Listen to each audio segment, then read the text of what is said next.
All right. Well, welcome everyone. This is actually session 2 of the 2021-22 Acure Recruitment or Professional Development Series. We're hoping to do this once or twice a month, and at the end of this talk, we'll actually tell you what's coming up in the future. But we would like to welcome you to this, where we will talk about preparing for resident recruitment this year. I am Denise Massell, and I'm the Educational Programs Manager in the Urology Department at the University of Wisconsin in Madison. I'm Lynn Bass. I'm the Program Coordinator at Eastern Virginia Medical School. So just a few housekeeping items.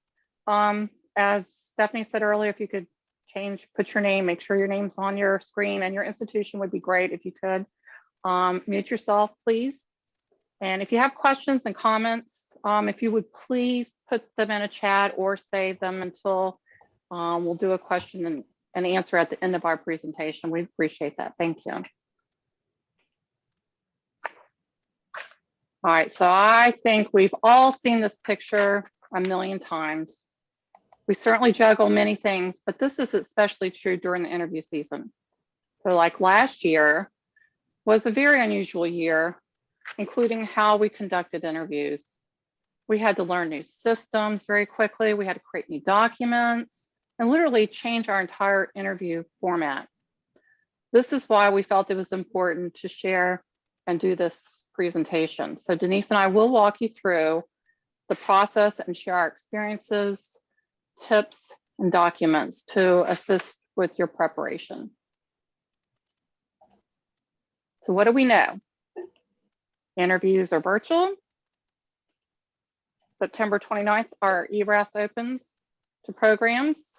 October 22nd, programs offer interview invitations. The 25th, students accept or decline our offers. The 26th is called our flush day, which is our final day of scheduling. November 23rd, the SAU AUA match registration deadline. This is something new this year. Urology Match is a partnership with the SAU and the AUA. So you don't need to pay for registration fee for the AUA. You must have paid your SAU membership dues prior to being allowed in the match. And then January 12th is our preference list is due. What does this mean? Well, you need to review last year's procedures and tweak as needed. We have 8 weeks to prep.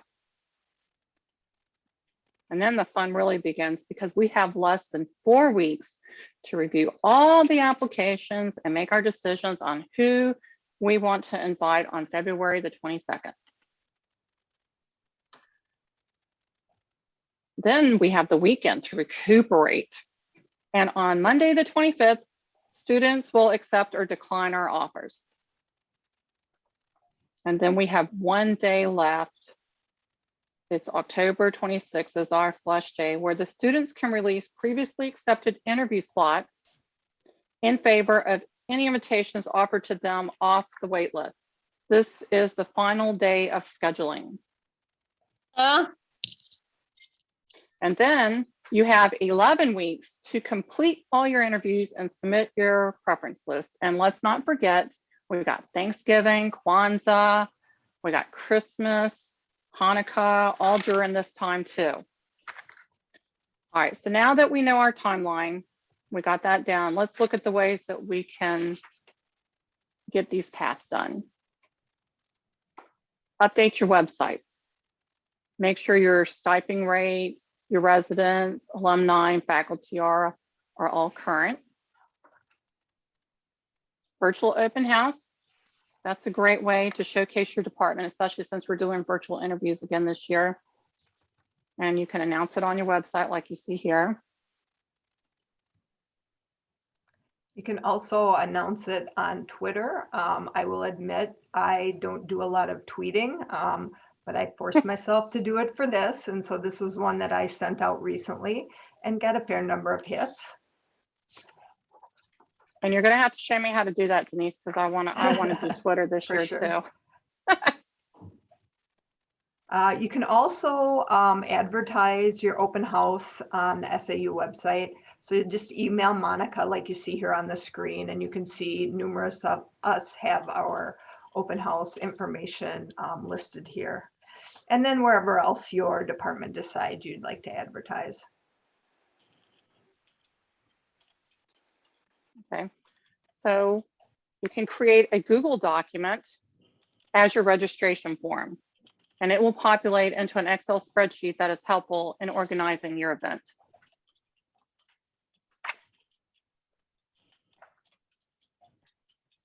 Okay, and then you'll need to send out a virtual information to your registrants prior to your event, and then you can include like a schedule like here, the open house schedule with that. Another great way to showcase your department is to add some videos to your website. Here at the University of Wisconsin, our GME office worked with communications to create a professional video showcasing our institution. Each program could then use that as a shell and add their program-specific information. One of my chiefs and my PD featured in our video. We also asked each of our section chiefs to create a short video about their, the oncology service or the endourology service, et cetera. And all of those we've also uploaded onto our department website.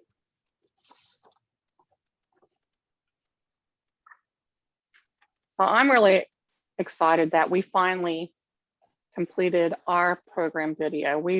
I've been working on it for a whole year, trying to get everyone together to accomplish this. So it's not only a great marketing tool, but I feel like it's a piece of history of my residents.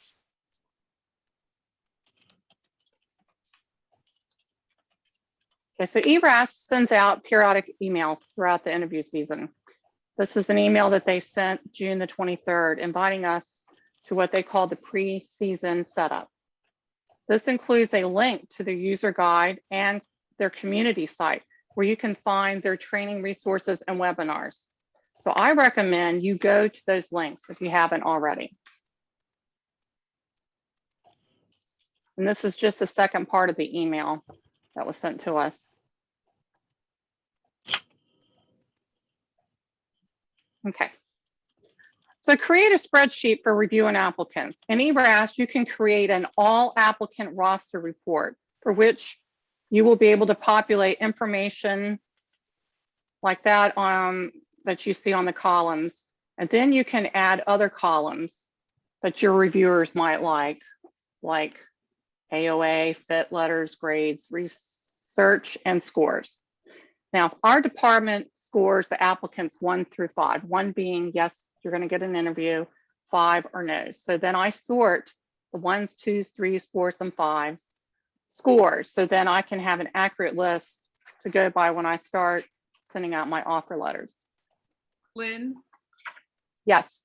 Do you require that the people who are evaluating applications look at all the same applications? No, they're just assigned. So how do you know that if you only you have 10 people doing it and each person say gets 15 applications, that the ones that they score as a 1 are as good as the ones from the other people? That's a very good question. My program director makes the final decision. Okay. But he actually looks at all the files, not just the ones he's assigned to. Yeah, he trumps everybody. Good question. Okay, for those selected to interview, I check that box, selected to interview in ERAS under interview status. A way to keep all the information from the scoring spreadsheet in one location is to indicate it on the applicant's file in ERAS. I transfer the score and comments from the spreadsheet in ERAS. I type it under notes.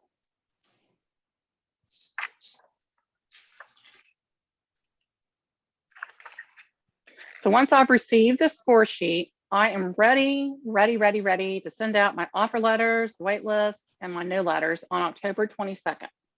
Here is an example of my offer letter.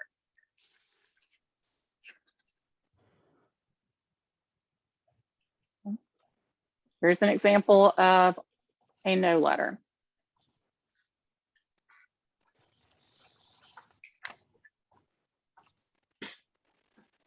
And here's an example of a waitlist letter.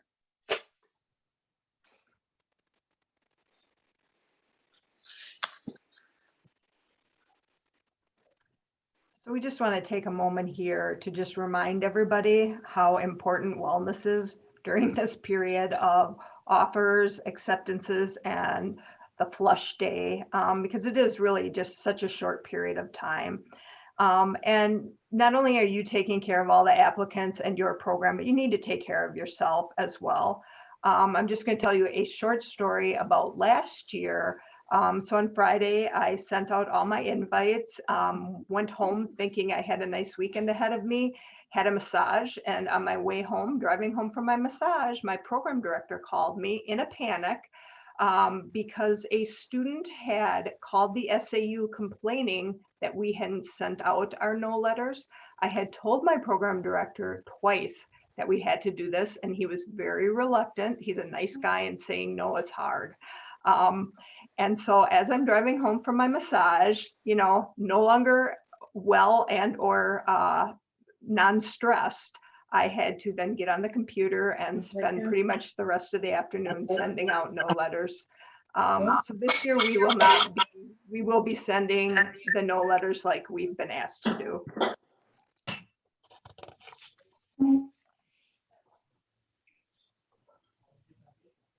All right, so now we are going to talk about scheduling interviews. I think we have somebody that, if you could mute, that would be great. Thanks. So the scheduling function in ARIS is a way to electronically schedule interviews. I will admit I have never used Scheduler, and I actually prefer to just keep a spreadsheet that I populate myself with interview acceptances roll in. Remember that acceptance day, like we had said, is October 25th this year, and it's likely to be the most stressful day of the recruitment season, just because you're going to have to, you know, you're going to have this barrage of emails that you're going to have to weed through and make sure that you get everybody, respond to everybody who has either accepted or wants to be put on a wait list. So I would suggest planning to spend that entire day focusing on scheduling the students who have accepted, and then creating your wait list, and then offering up the open spots. And then depending on the first day of your interview, our first interview is the very beginning of November. So we have very few days in between flush day and when we start to interview. You're going to want to take that compressed time to make sure that that interview schedule is finalized and that you have set confirmation letters out, especially to that first group of interviewers.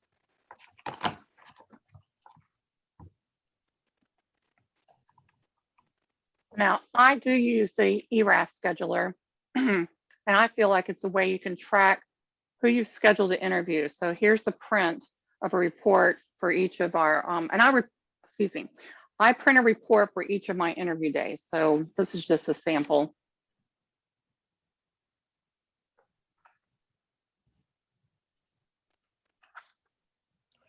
So once you have everybody scheduled for your various interview days, sending a confirmation letter in a timely fashion is really important. The students are always very curious to know what the schedule of the interview day will look like, who they are meeting with, and in this case, this year and last year, which virtual platform will be utilized. As outlined in this letter, which is very wordy, but we will include all of these documents that we're showing you in the Google Drive. I will then send a more detailed itinerary to each of the applicants individually.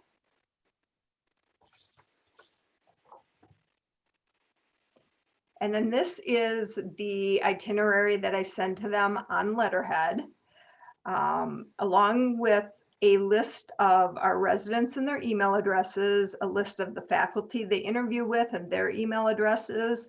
I also send a document I create with information about our program, our institution, our city, our state. And then I also include the attestation form that the candidates have to sign and send back to me per GME office protocol.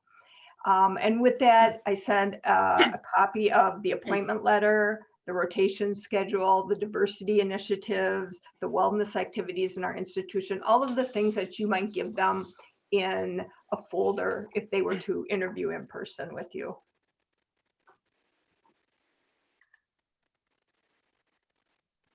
So here's an interview confirmation letter that I send to the applicants via ERAS. Okay, we also have a urology packet that we send with this letter that contains more detailed information about our program, including information about our physicians, where to find our policies and procedures, stipend rates, benefits, and a sample contract.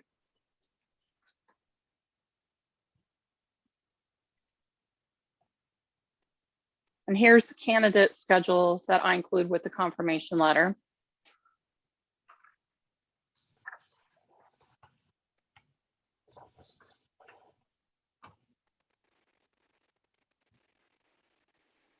Here's the housekeeping items that I also include with the confirmation letter.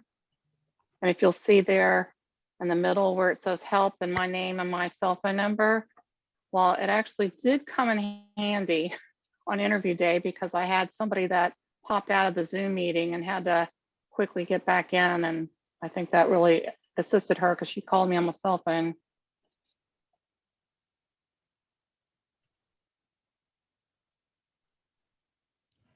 So this interview schedule here is the one that I use internally. I provide this information to the faculty and resident interviewers.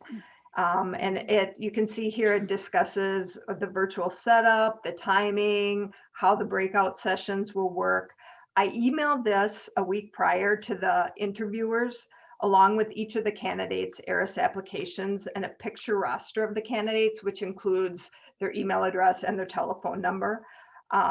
I'm pretty old school, so I also keep a paper copy of this on my desk. And as I move people around in the breakout rooms, I cross them off with a pencil.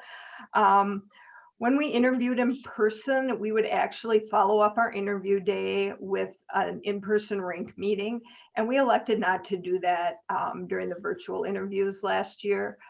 So I would collect evaluations from each person who interviewed on each of the candidates.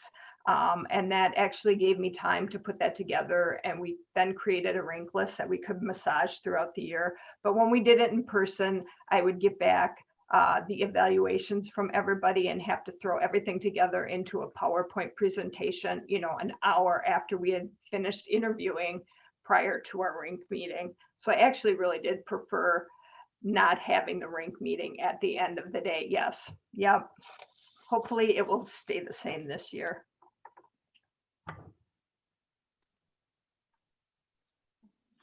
So here's another interview day schedule. This document needs to be created early on, as this is the framework for your interview planning. In other words, everything feeds off of this schedule. And I too, I guess I'm old school too, Denise, because I use it. I use this sheet actually on interview day and check everybody off as well. And another note I'd like to make is that up until we had virtual interviews, we never had a set schedule for interviews. My program director never wanted to have like a set time. He wanted to give people time to really interview the applicants. So we did not go on a structured time like it is on virtual interviews. So I do like that. They all did extremely well. And I hope it continues.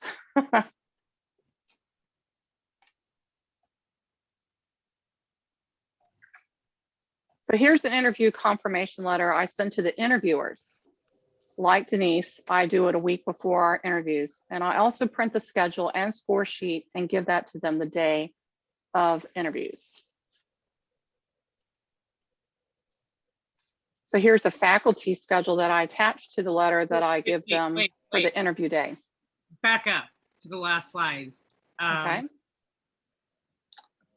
So this is who I send to the faculty, our interviewers. You will provide boxed lunches. You send. We did. Well, hold on a minute. It was, hold on a minute. Last year, we were And I haven't gotten to it yet, but one of my slides I'm going to talk about, we Okay. all went to our study rooms in the library. We all had separate rooms like we do for interview day. And they each got a lunch that I had on their desk in their office, in the study room. So they did get food.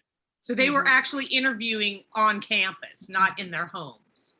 Yes, what we ended up doing, and I was going to say this down, like I said, in slides down in the future, but here it is. So last year, what we decided to do, because we do not interview, we don't have like an office on campus. Okay, I'm off campus. So we always interview in our study rooms in the library. They're breakout rooms, and it works perfect for us. It's big space, it's a very nice location, and everybody likes it. So what we decided to do was we were going to keep it like our regular format that everybody has their room, but we were virtual. So because we did that, my program director says, let's have a lunch. Each person has a lunch. Because they were coming from the OR. We interview like in the afternoon at 1. So it worked for us.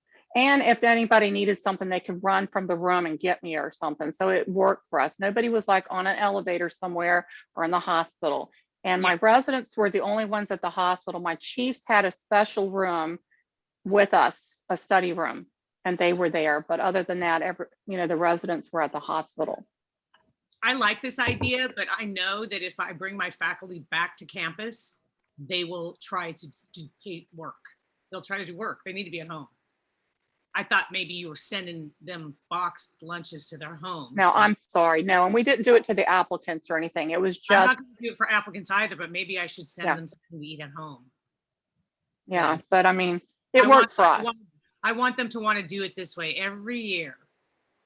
If I have to buy them lunch, it still saves me thousands of dollars over what I would normally do for in-person. So this gives me an excellent idea.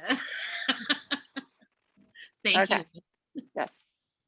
Okay. And then here's our faculty schedule that I attached to the letter that I give to them on the interview day. And then I know you've seen this before, but it's a little different because I do attach this housekeeping sheet for our faculty and residents. And as you can see, like on line 2, I specifically said, stay in your breakout room. And they actually did listen and do that. So.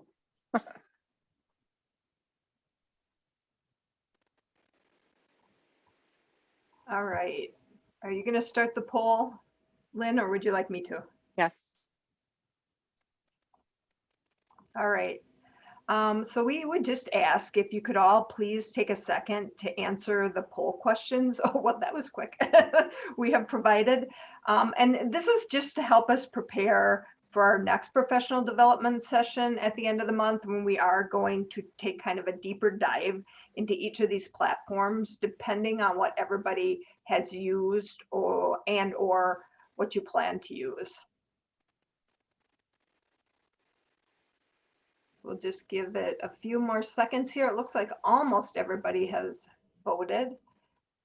And good. We'll let Kelly talk to us about Thalamus at the end of this, or maybe even at our next session, because I've heard that same thing, Kelly, that Thalamus was a bit of a challenge. No WebEx users. I know you're the only one. I'm the only WebEx user. Oh. It's not funny, but it's like. Where are you seeing the results? Oh, you don't see them? You don't see them? Do you not have poll at the bottom of your screen? No, I don't have poll at the bottom of my screen. No, me neither. We voted. I wonder if it'll pop up once we end the poll. I think it will. Okay, so do you think anybody else wants to take it, or should I hit end? End it. Okay, share results. There, okay. Oh, wow. Zoom is the gold standard. I'm going to be sad in a breakout room by myself talking about WebEx. Maybe you need to switch over. Okay, so I'm going to stop sharing that. Well, hold on. That's so I'll fun. minimize it. Okay. All right. So are we good? I don't know if we're good or not. So hold on. That's weird because now I can't forward. I can't. Okay. Sorry. All right. So it's interview day.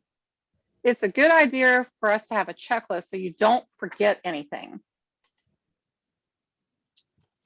So this was where I was going to talk about my interview days were at the study rooms at the medical school library. So I had to travel to my location.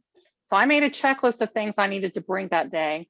So I did not have to spend time wondering if I brought everything with me. Yeah.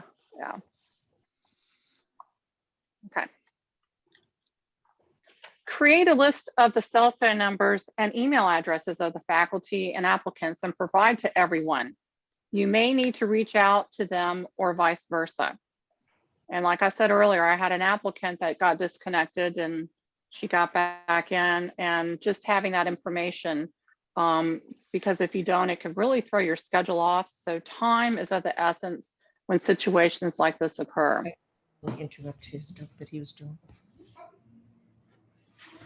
Now it's gone. An interview day script is a good idea, especially if you are doing manually switching the candidates. It helps you stay focused on your role during interviews.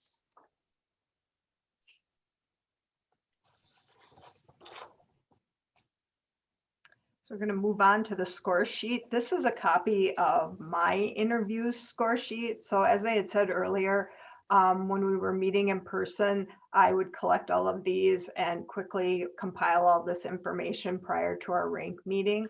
I'm still compiling them, unfortunately, on paper. I'm hoping to come up with a better potential electronic system this year. I usually have a little picture up in the corner of the applicant.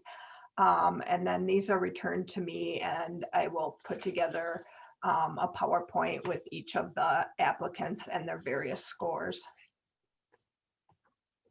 Okay, so when you get that, can you share that with me? Yes, we're going to have a professional development actually here in Wisconsin next week, and somebody is going to share. So Yeah. I will, if I come up with something great, I'd be happy to share. Yeah, because as you can see, mine's old fashioned too. It's just same as Denise. Well, we actually still last interview season, we did meet at the end and they scored. They came up with a rank list for the interview day.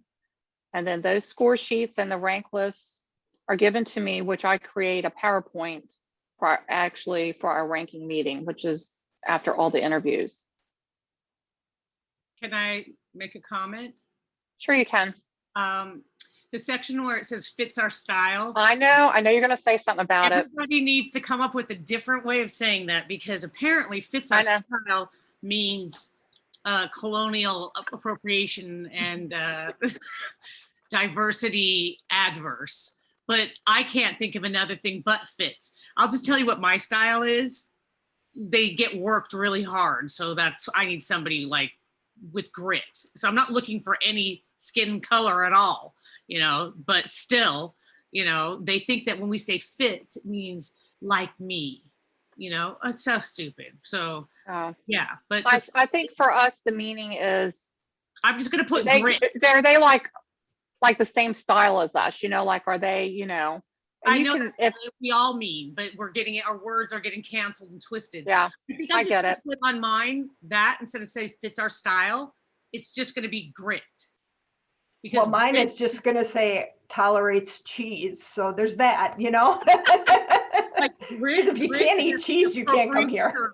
We're allowed to look for grit. According to the Journal of the JAMA study on this subject, they found that a grit index was what we needed to be looking at. So I'm just going to call it grit, and then everyone's going to know that is AKA fit. They rhyme. All right, well, we'll change it up then. We're going to change it up because Denise is going to come up with the electronic one. There you go.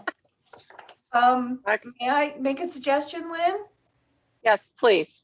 I used a Google form and it tallied everything for me. So when they put in their scores and did all their circling and ranked 1 through 5, and it scored for me. So they can't say, "Oh, I didn't say that." The form scored it, and then put the candidates in the proper order.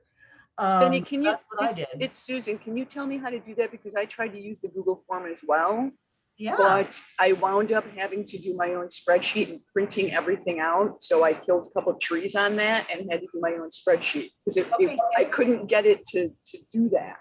Susie Q, you just export it. Do you know how? I can help you. Apparently not. So yes, It's okay. I'll be in contact with you. I help you. I help you later. I Thank see a you. future professional development session as we speak. The thing about this score sheet is that the physicians will fill it out. Excuse me. Hold up, my earbud just came out of my ear. They'll score, but then when they meet, they'll change things. So the final scores, these score sheets are just the individual doctors filling them out.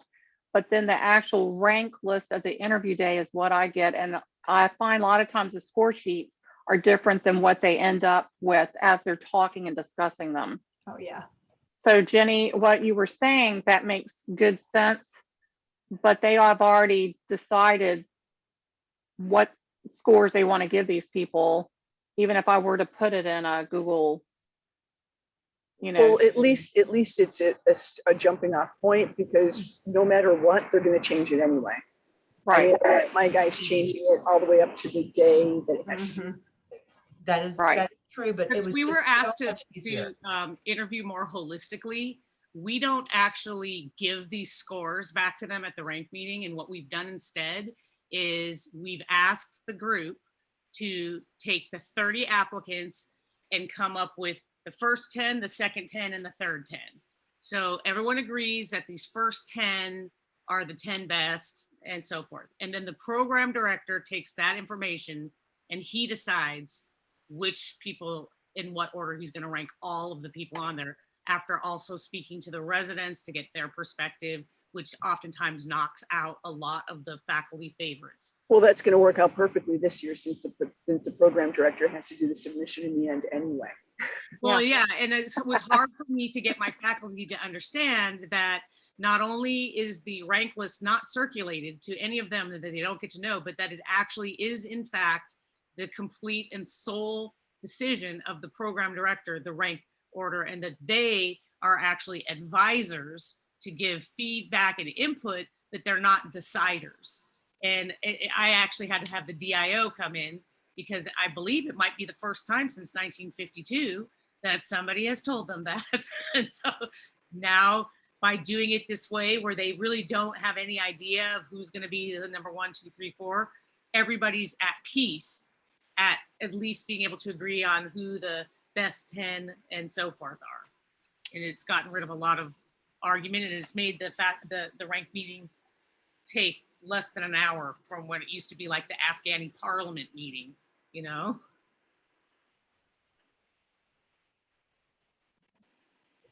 Moving on.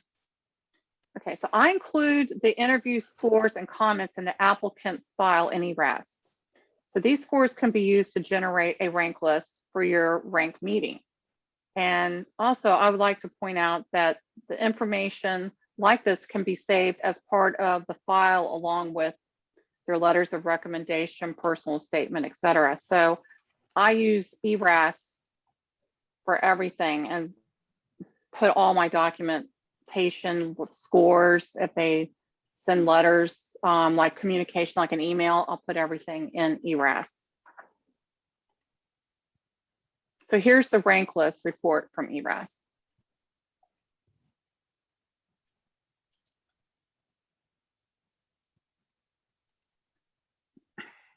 So now that we've made it through the interview season and, you know, we can take a break and we'll have nothing to do for the next 6 months afterward. We just want to remind you that you are not allowed to contact candidates after an interview. Candidates can ask you questions and send you thank you cards, but you should only respond to questions or say thank you. And here are the actual guidelines from the AUA website, which I would recommend everybody take a look at every year. Because they keep changing it up on us. Mhm. Okay, so last year, the SAU allowed us to survey the applicants for the sole purpose of getting feedback on the structure and process of our interview. So we sent out an anonymous survey to the applicants from our first interview day. And this is just the email we got from Monica saying, yes, you could do that.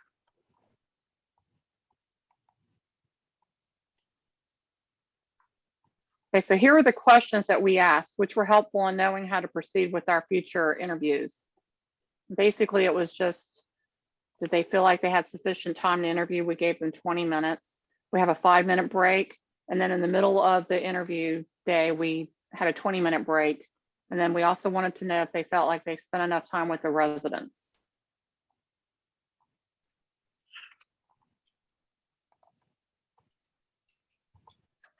Okay, so once the match results are announced on February the 1st, you can send out an interview questionnaire to your applicants. Here's the email that we send through ERAS. We send it to everybody that interviews, and then obviously we take off the highlighted one if you did not match.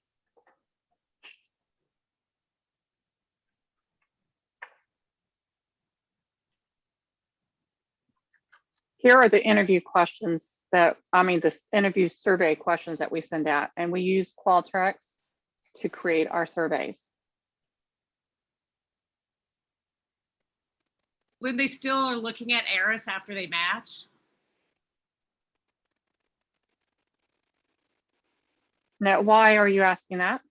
Because you're posting these survey links on Eris, and I'm just curious, after they match, do they actually go check messages? in Eris? No. I send out the email to them, and it goes to their email. So when you send it via ERAS, it still goes to their email.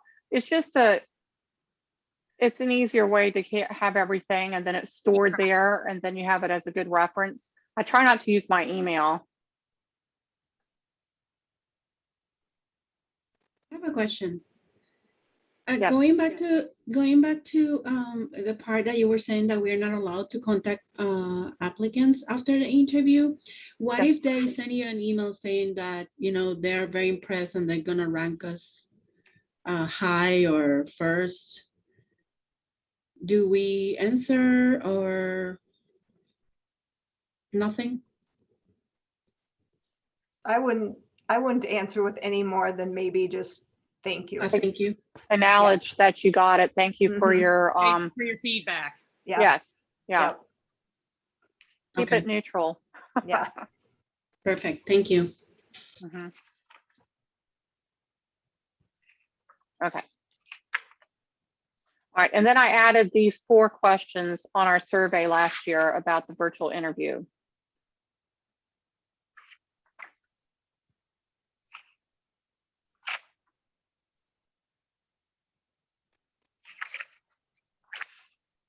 So I like this picture because it reminds me of what I was doing at the time, which I was riding my bike at the beach. I was doing my 2 most favorite things, riding my bike and taking pictures. So I really like this photo. I'd share it with you.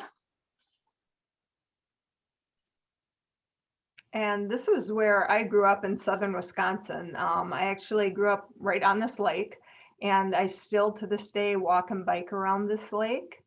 Unfortunately, I don't walk and bike around it on interview season because interview season looks like, and you'll see it very soon here, looks like this for me. And this is actually, I was snowshoeing one day and I thought this was quite lovely. But nonetheless, I love where I live and I love being able to share my beautiful home with everyone who interviews with us. So we are so happy that you joined us today and we wish you a wonderful recruitment season, stress-free. When does that happen? What? When exactly does that happen? When we retire. Yeah. No. I mean, no. Sorry. Go back one, please. Oh, When exactly did that happen? Just on a random October? Saturday afternoon. Like October or September? Oh, no, this was probably January, although it does snow here in October on occasion. Usually October is lovely. And so if we can interview in October, good for us because it's quite beautiful here, but Jenny, you need to get out of yeah, Atlanta. you really It do. gets cold. We don't know what snow looks like in Georgia. it's funny you mentioned about weather because we interviewed November, December, and it's still pretty mild here in Virginia. And that's always like something I always before interview day, God, I hope it's a good day because they're walking around on campus and you want to have a beautiful day and blah blah. I remember one year it was raining so hard and I was so worried about the applicants and I didn't want them to get wet. I asked all the residents to bring their umbrellas so that they, could share that with the applicants and wouldn't be running around, drenched on campus trying to get where they had to go. So I understand fully weather is like you want it to be beautiful when they come. Can't really relate, sorry. Well, I'm just saying. So Lynn, I have a One question. year of the 27 years I've been doing this, it did actually rain because we had our interviews right before Halloween in October and it rained that weekend. And ever since then, I've never held interviews in the month of October because the one day that it rains in LA is not the day I want to have interviews. People are so Exactly. So, but the doing it at Christmas time when people are wearing shorts outside is definitely a selling point. Somebody Lynn, yelled I my have a name. Yes. question. Yes. Do you have any of the results back from your surveys of where they answered those questions? Oh, yes. Yeah. I mean, I don't have them like right. I don't have them like right this minute. I mean, I can share the results, but I don't have them like right this minute. Why? Okay. Why are you asking? I was just curious of what they said. Oh, okay. Well, okay. I can tell you from my recollection, they all said very positive things because we didn't change anything from our first day that we interviewed to when we did our future interviews. So they definitely, everything was positive. So we continued on with 20-minute interviews, 5-minute break, and a 20-minute in the middle. And they definitely are, the way we set it up, they never did not have somebody they were interviewing with. So if it was like their free time, not with the faculty, they were with a resident. We had, I think, 4 resident rooms set up and they went like, our chiefs was in one room, our 2s and 3s were in another, and our 4s were in another. So we had a good group of, and they got one-on-one with them. So, which is probably better than what they get in person because you're thinking a large group of people with residents, you don't really get that one-on-one. So they really liked it. So that was my feedback. Yes, for sure. We did our schedule very similar to yours, Lynn, except for we didn't do a live introduction. We had them view our videos, which is the chairman's spiel and all that. And we only kept them on Zoom for 2 hours at a time because we were late in this season. And they liked not having to be on there for so long. But what we did for the residents, we did have a room where residents were interviewing them. But when we had our like reception thing with the residents, that's when we did what you did on interview day, where they basically were one-on-one with people and spending all that time with the questions that they wanted to ask. And I also got similar feedback that she gave that Lynn has just given you, where the 20-minute format, they really felt like they weren't rushed at all. And the faculty also preferred it. And they did not feel that virtual interviewing was less of an interview. You know, they didn't feel that the 2-dimensional interview was somehow less. And they loved not having to be sitting at Zoom for hours and hours and hours. So yeah, it was good feedback. Like that too. If anybody needs feedback to convince their faculty to continue doing it this way, and we can all of us that have this feedback, be happy to post it. All right, so I have something to say. So also too, even though we had a set schedule and everybody was on time, if like, I think one of our last day of interviews, if I remember correctly, it got to the point where the applicants, they've already interviewed so many places that they wanted to speed things up. So during that time when it was the middle of the day with the 20-minute break, we asked them, hey, do you guys want 20 minutes really of a break, or do you want to speed it up and just do a 5-minute and we'll just keep going? And a lot of them wanted to speed it up, and we finished even earlier. So you can kind of gauge the group that you're with, even though you have the set schedule. And if everybody's on board, including your faculty, then you can go quicker if you want. And I think they started getting into a rhythm by the end of the interview season. The beginning, everybody was just kind of like, and they were just going to do whatever you said. By the end, we kind of got it, you know, so you could speed it up, and they like that. And the fact that you cater to an applicant, that's a check in the box for them too. They're like, whoa, you know, like they're flexible, and, you know, so it's always a win-win. Yeah, that's what they had said, a lot of them the most, that they appreciate us moving it along and just going from one interview to the next and being done within a 2-hour window. Because they have so many to do. And really, what are you going to do in the 5 minutes? You know, just move on to the next one. And they really like that.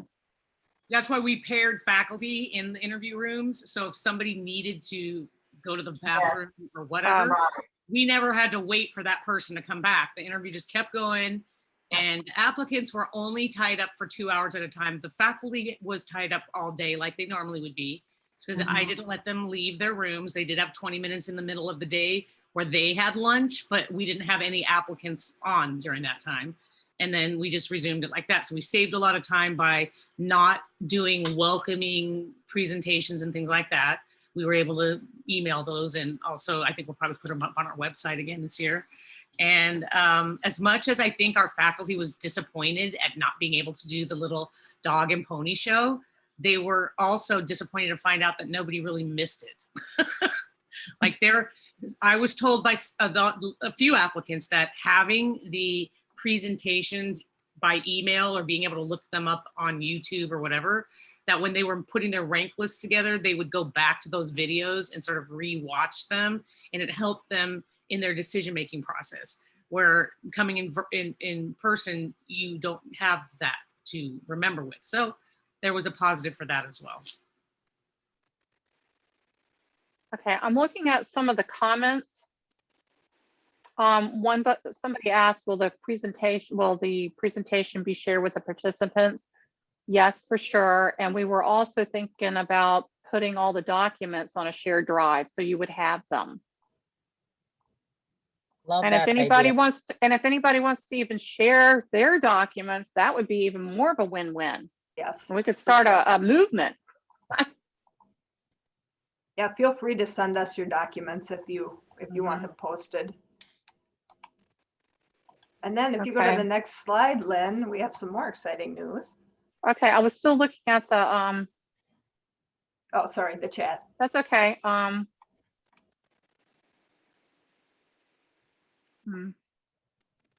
Okay, anyone have better system other than broadcasting?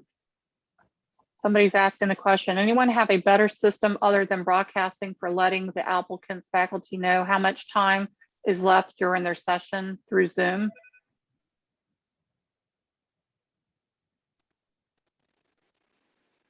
No, I think that's the best way.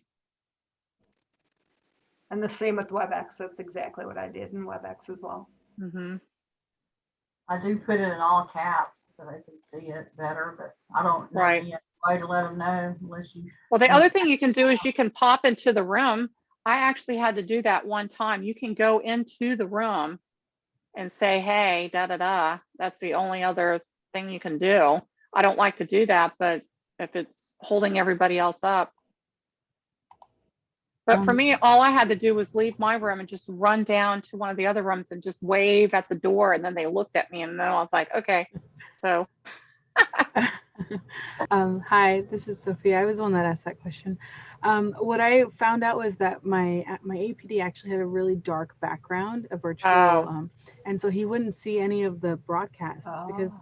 I don't know if Zoom has a functionality where we can have like a ding or even change the color of the font. Like I don't understand why it's so like dark blue on light blue and it just disappears Mhm. after 10 seconds. I actually emailed Zoom and tried to ask if they could update it, but Sophia, I yeah. have By an the answer way, to that question for you because my attendings dislike the small font as well. Mhm. And they wanted me to change it to make it a very large Yeah, font. same. And Yeah. so I contacted Zoom myself and they were like, you're what? So no, it's across the board the Mhm. same. And there is no changing the color of the font either because I tried going, like for our blue background with white, no, doesn't work. Mhm. But just so you know, you can there's no physical way you can fix that or change it. Okay. we Thank had you. a representative from Zoom come into a group that of coordinators throughout our university. There's like, I don't know, every department has a coordinator. So we have a group that we learned how to do Zoom and everything else. And we had somebody from Zoom come into our meeting and they said the same thing. They were like, well, maybe next year it'll be different, but so far I haven't seen it. One of the success managers, right? That's what they call themselves. Yes, Success managers. yes. Oh, thank you. I think she ended up leaving with more questions than she had answers to. She had a list and Yes, just, I never got a response back, but us too. yeah. And the same thing happened with Thalamus. Oh, see. One thing I learned with Zoom is that since they do so many upgrades and they don't really tell you about them, you need to make sure that you check your settings Yeah. every time you start setting up the meetings, because they'll change one little thing and you won't know it. And it Mhm. really can be a disaster. So always check your settings before you start the day. I agree. Yeah. Because once you start the meeting, you can't update it, right? Like once the Correct. meeting is started, you can't go into your settings and say, no, I don't want to have only Right. authorized users. And then no one can get in. You have to like do a new meeting on the spot. It's just ridiculous. But yeah, I agree. But yeah, that was only my one qualm. Like my faculty were like, well, can you text us? I was like, no, I can't text 10 people at the same time. Or have them like, and there's like this one group I think had all their faculty install like this app on their phone and just like Yeah. essentially just timer, but There is something because somebody in our sim lab was telling us about it. They got I forget what the name of it is, but they've got something similar that they could do. And I'm thinking, I don't want another thing to maintain, yeah, I agree. Yeah. And I don't agree with popping into the interview. Like our interviews are very short. They're only like 10 minutes, and I like the Well, I think idea that's a worst case scenario. I mean, I would use that as a last resort, and I use that as a last resort. I just I move would, them. Like I feel they call like well, by the end of the interview season, they called me Thanos because I made half of them disappear, which I appreciated. But that's what I like really loved virtual because I was like, bye, next. And what I actually did is in addition to like the resident room where they were waiting, I actually created another room called a holding yeah, room. yeah. And we did like we would interview 12, 13 at a time. So the group of 6 or 7 that were up next to start their blocks of interviews, I would put them in the holding room and then they actually had a chance to interact with each other, which was something that was missing in the virtual season. Like the applicants don't get a chance to talk to each other. So we put them in that room. That was kind of a safe space. And then I had like I shared my screen and it said next session is going to start at this time. Mhm. So they had like a 2-minute break and I didn't have to constantly be jumping in there and talking. I was like an airline flight control, which was good. But yeah, the faculty weren't happy about not getting a ding. So Mm. The chairman called me the flight control person yeah, for the whole interview season. yeah. Somebody actually sent me a job link to FICA. Apparently they make very good money. I was like, I don't know if this counts as experience, but like 6 figures, I think. In the very beginning, like before the interview started, when I'm talking to the applicants, I just tell them, I just walk through it and say, please make sure to look at the top of your screen. You're going to see my messages broadcasted. And I thought that's very important. And I tell the faculty the same thing. And I remind them, each time, look out for the broadcast. And it seemed to help a lot. Even though you type it on paper for them, I tell them in the beginning. Yeah. Right. Yeah. Okay. Huh. Jenny is the puppet master. I like it. Okay, so we have some exciting news. We're gonna just got 2 more slides. Okay. So we want to go ahead, Denise. So we would just ask you all to mark your calendars for the next professional development session, and actually the other professional development session that we have coming up in September. So the second part of what we have done today, when we actually take, like I said, a deeper dive into the virtual platforms, will be August 25th at 11 a.m. Eastern time.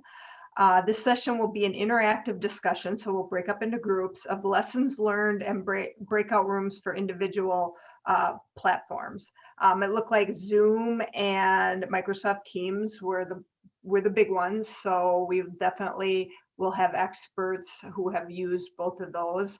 But if you use something else, or somebody who used something else and would like to maybe lead a breakout room, just let us know. That would be great. And we are super excited to have secured our next speaker, Beth Payne-Wushti, on September 15th at 12 p.m. Eastern. She is one of the founding members of Acure. And as you can see, she is well accomplished. And when we asked her to speak to our group, she said she holds her time in urology very dear to her heart and was very happy to speak.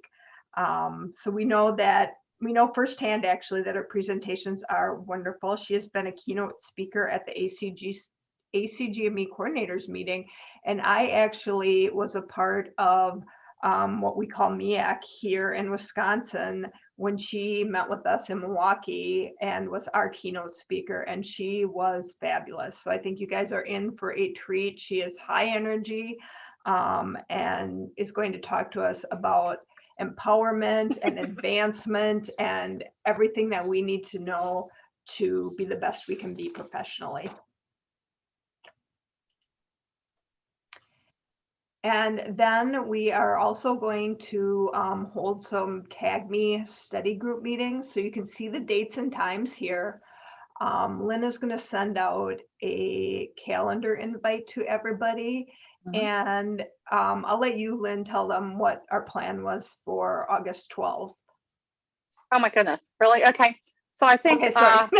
that's okay. Well, I think what I was planning was to do tips for taking the exam. Yes. Would be one thing. And then I also thought it'd be kind of fun because most of our sessions have just been, I've made up questions and everybody tries to answer them. I thought this time it'd be kind of fun to just have all of us to have the document. I'm thinking of institutional requirements, that document, and I would say something and you would have to find it in the document. Like, you would have to search like if you would for when you take the test. So we're going to do drills like that. I thought would be kind of a fun thing to see how quickly you can find where the answer is in the document. So that was my plan.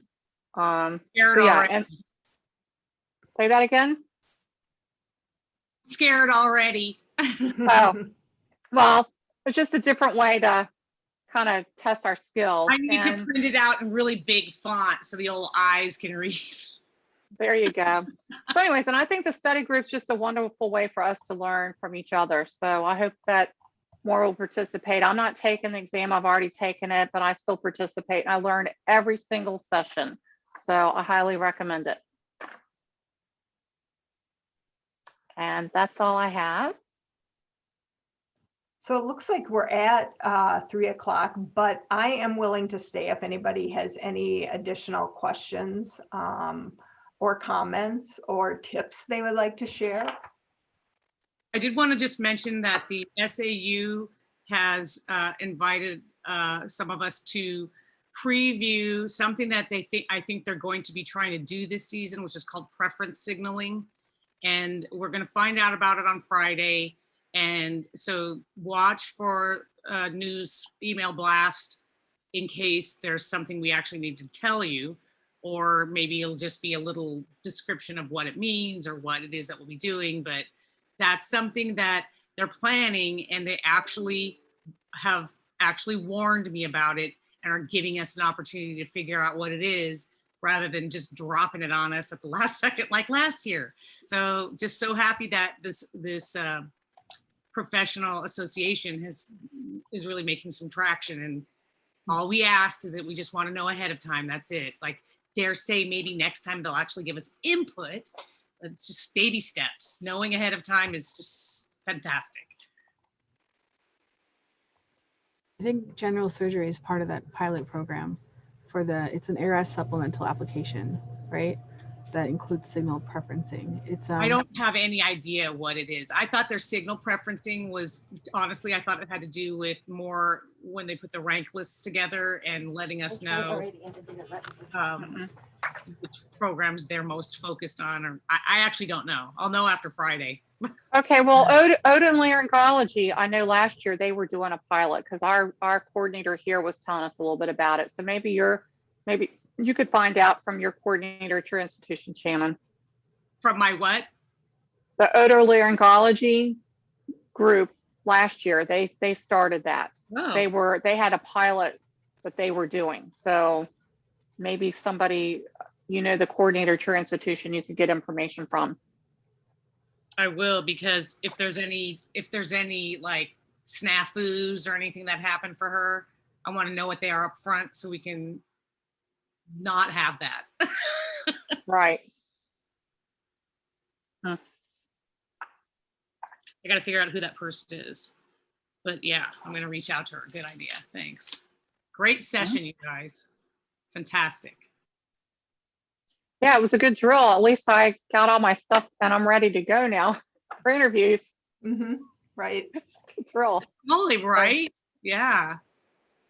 That's amazing. Well, I think the thing for me is it was mind-boggling to see all the effort and stuff that we had, all the things that we had to do when we were creating this presentation. It was mind-boggling how all these things that we had to do. And until you put pen to paper and start looking at it, you're going, wow.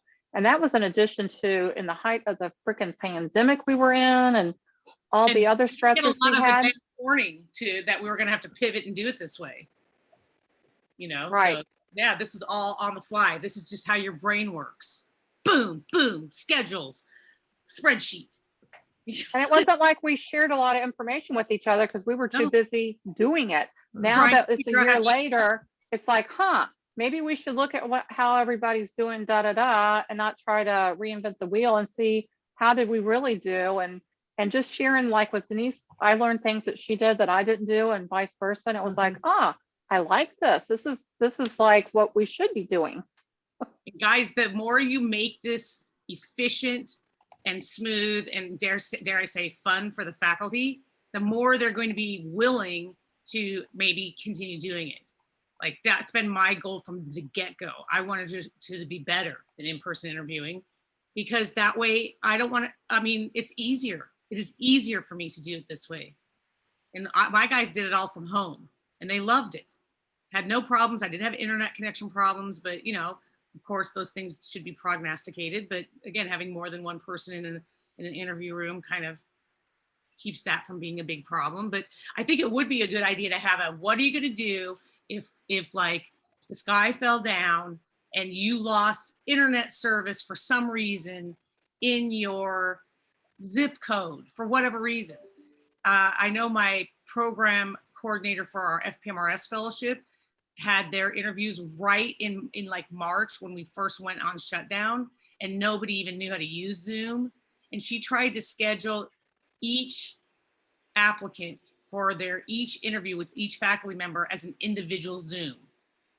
And that's when she figured out she can't host more than one Zoom at a time. So right in the middle of our interview day was this huge cluster where nobody could, right? And so they ended up,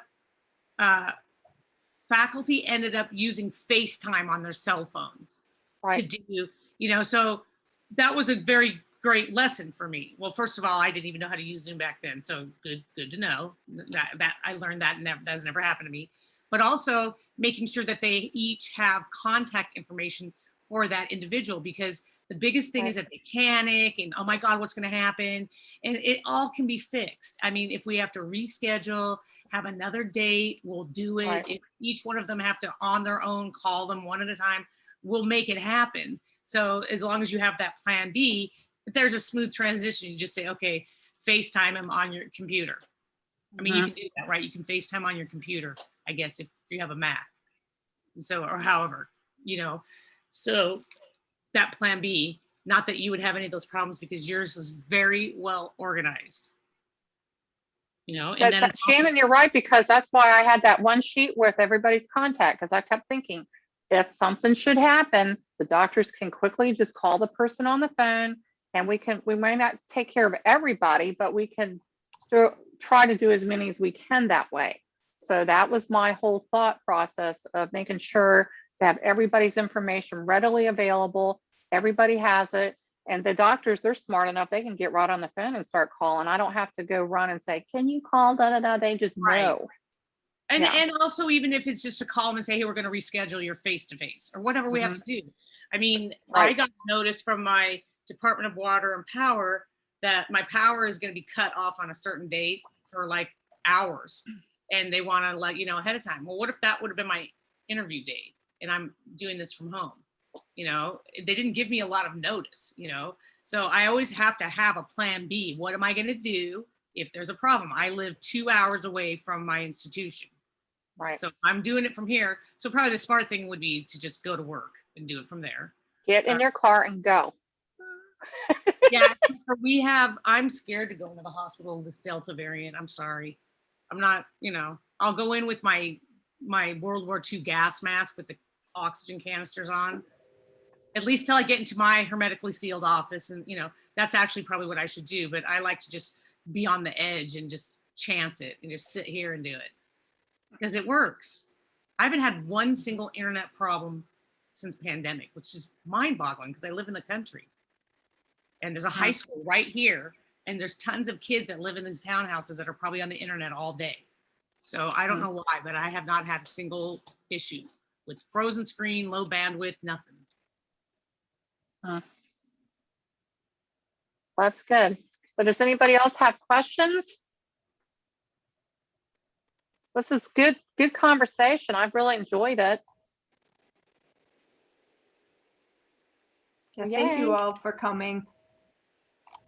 So I'm going to turn the video off, stop recording.